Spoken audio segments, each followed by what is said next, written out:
దేవాది దేవునికి మహిమ కలుగునుగాక.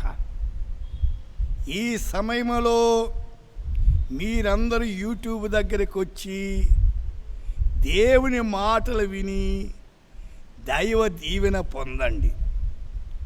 ఈ దినము వాగ్దాన వాక్యము రోమాపత్రిక 8వ అధ్యాయము 31వ వచనం.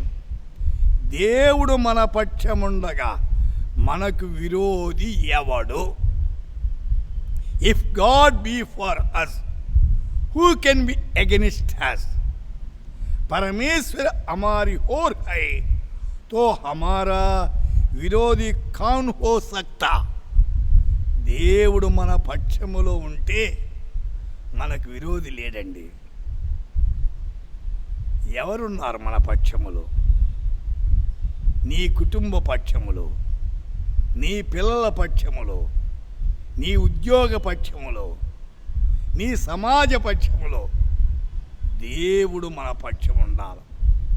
ఒకవేళ మీ జీవితాల్లో దేవుడు మీ పక్షము లేకపోతే నీ జీవితం అంతా అయితే నీ గమ్యస్థానం భయంకరమైందవుతుంది. దేవుడు మన పక్షంలో ఉండుట అవసరం. ఆలోచించండి. సంఖ్యాకాండములో 14వ అధ్యాయములో 9వ వచనంలో ఒక మాట ఉంది. యెహోవా మనకు తోడయున్నాడు, వారికి భయపడకూడనిరి. దేవుడు మనకు తోడయున్నాడు, భయపడవలసిన పనిలే. కాబట్టి దేవుడు మన పక్షంలో ఉన్నాడు కాబట్టి మనం భయపడవలసిన పనిలే. దేవుడు ఒక్కడు మన పక్షములో ఉంటే విజయం వచ్చేది మనకే. భయము నుండి పారిపోవండి. అయితే అనేక మంది భయపడి వెనుకం చేస్తారు. భయపడకూడదు. ఆయన మనకు తోడై ఉన్నాడు. ఆయన ఒకరోజుగా తోడైండేది, యుగ సమాప్తి పర్యంతము తోడై ఉంటాడట. 118వ కీర్తనలో 6వ వచనంలో యెహోవా నా పక్షమునున్నాడు, నేను భయపడను. నరులు నాకేమి చేయగలరు? నరుల కంటే బలాఢ్యుడు, సమస్తాన్ని సృష్టించిన సృష్టికర్త ఆయన మన పక్షములో ఉంటే ఎంతైనా విజయాన్ని సాధించగలం, అపజయాన్ని ఓడగొట్టగలం.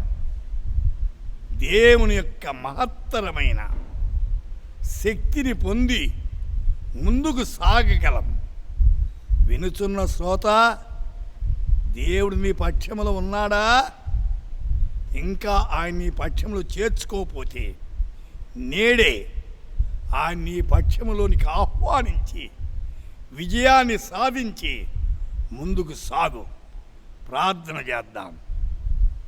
స్తుతిపాత్రుడా, శ్రోతలందరినీ కనికరించండి. వారి జీవితాల్లో ఉన్న భయాందోళన తొలగించండి. విజయాన్ని దయచేయండి. మీరు వారి పక్షములో ఉండి అడుగడుగున మీ కాపుదల, మీ భద్రత వారికి అనుగ్రహించి నడిపించమని యేసు నామమున ప్రార్థిస్తున్నాము తండ్రి. ఆమేన్.